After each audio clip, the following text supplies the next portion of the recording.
Structure and bonding of elements and compounds, Part 2. In Part 1 of this video, we developed a triangular space with the elements arranged along the top from the most reactive metal cesium to the left and the most reactive non-metal fluorine to the right. All possible compounds formed by the elements will now fall into the triangular space, the structure triangle.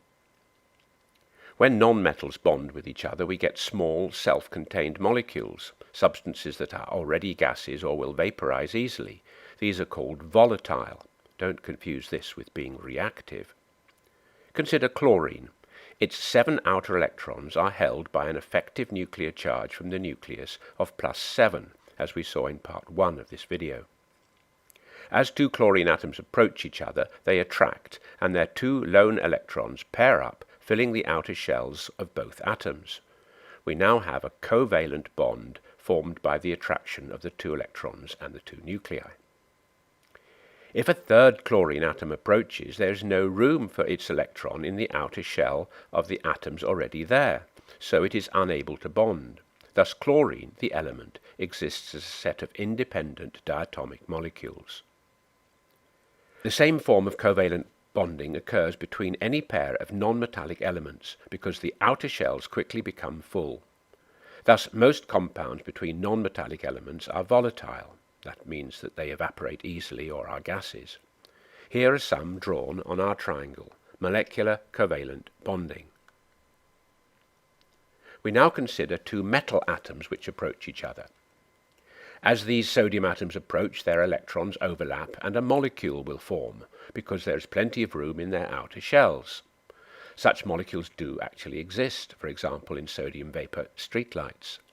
However, as additional atoms approach, they too will be attracted in, because there will always be space in the outer shell of the atoms. So sodium, as an element, forms a closely packed 3-dimensional metallic lattice where the atoms are bonded by a sea of electrons in these partially filled outer shells. The loose electrons mean metals conduct electricity and heat very well. The non-fixed nature of the bonds means that the atoms can slide past each other, so metals can bend and melt very easily, but they will be difficult to vaporize. This form of bonding will occur between any metallic elements which have only a few electrons in their outer shell. Here is brass, an alloy of copper and zinc, for example, retaining the metallic properties of its elements. Thus, we can fill in the metallic bonding part of our structure triangle. With elements of group 4, carbon and silicon, there are 4 electrons in the outer shell and room for 4 more electrons, so 4 bonds will form. In this case, it's possible to build up 3-dimensional structures with the bonding going on forever. This is the 3-dimensional structure of diamond and silicon, where the atoms are covalently bonded in this lattice, making these giant covalent rock-like structures, solid at room temperature and very difficult to melt and vaporize. With carbon, we also get more flexible giant chains called polymers, particularly when it bonds with hydrogen, so we should add life polymers to this middle triangle. So far, these structures can be elements or compounds, with the compound having similar physical properties to the elements from which it is made. We now consider where the elements are very different. Take chlorine and a metal such as sodium.